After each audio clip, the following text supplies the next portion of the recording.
Oh, I got the Corona RT132 A back, one of the 18RC engine that I did all that work to.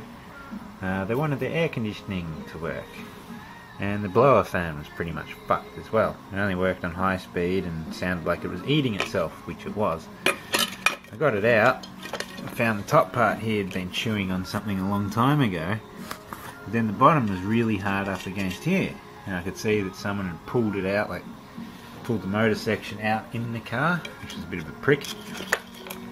What had happened is this rubber sleeve had slipped down and the whole motor had fallen out pretty much. They hadn't even put this drain tube, or not drain, ventilation tube on, so the motor would have been overheating. It's burnt out all of the speed controller.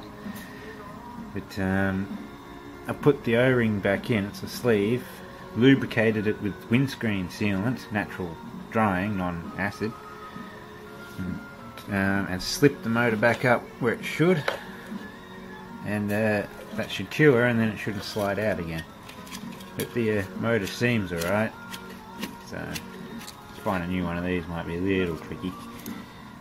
Yes, I'll put that together, clean the evaporator box because it's full of leaves and shit, and then get the aircon working. Well, I vacuumed out and then washed the evaporator box here. Much better. It's just full of leaves and shit before. Oh, this is all ready to go in, so see what happens. Well, the blower's in now. There it is. That works nicely.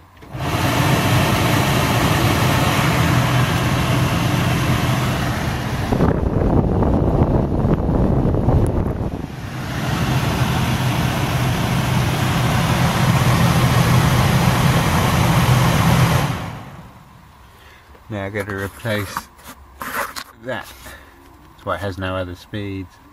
So it's burnt out from having it pretty much seized.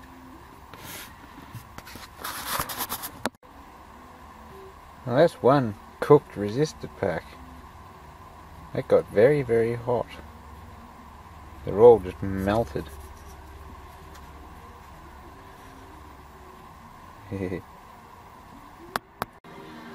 Well, I got it running and had a look at the aircon working now. I just chucked a belt on it.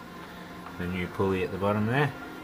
There's barely any liquid left in this, but it's pretty obvious where the leak is. Yep, suction line. Quite common because the exhaust's down there, so that gets really hot, then really cold, then really hot. So of course the O-rings fail there. So I do both O-rings there. But I have an idea of moving the receiver dryer from here to there. That way it deletes this pipe that goes across to the dryer and then back again. We'll put a pipe in here and, you know, curl it back, go through the hole at the bottom there, and that way. And then I can put an electric fan on the front. Because, you know, it's city driving this does, and you need an electric fan. Because viscous coupling only cuts in when the engine gets hot. So that's no good for air conditioning. We just use more fuel and we won't have cold air at idle. Well, this is my idea. So get rid of the dryer, get rid of this stupid, as you can see, very long line. And that pipe along the front, which I have, well, hopefully can reuse there. I've rebent it for this area because it's perfect. And put the dryer there and one more up the front. And I'll put a fan probably just here. So I can't fit one there. I've done all the O-rings, these two, those two, that one. Can't do that one at the back there. So yeah, I have to wait until the shop's open tomorrow so I can order a new dryer, bracket, and another alloy tube. Well, I got a bit carried away. This is what I was thinking. Put a fan there, which now there is a fan there, and it's wired up. The pipe clears it, because it's just a dummy pipe, but yeah, a loop will fit there nicely, and you can tighten it, I'll run that wiring loom up the pipe because it goes through the same hole. It's got a relay and a fuse just for the fan. There's the loom. And the pipe will go there. And nice. And then I've got a wire that goes across here and connects up to the compressor. So when the compressor runs, it'll trigger the fan. If it was electric fans only, I'd wire it up straight to the positive side of the pressure switch. That way if it went out on over pressure, if it overheated, the fans would keep running. But it's got a fixed fan and the pressure switch on this is in the evaporator box. So that will do.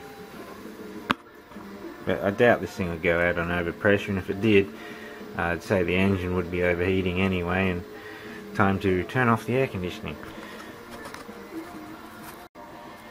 Yeah, that'll do for tonight, because I've got to go get a new dryer and some other bits. I reckon this setup will be good for about, I don't know, up to about 42 degrees Celsius. And then it'll probably start getting a bit hot. Yeah, that'll be good for summer.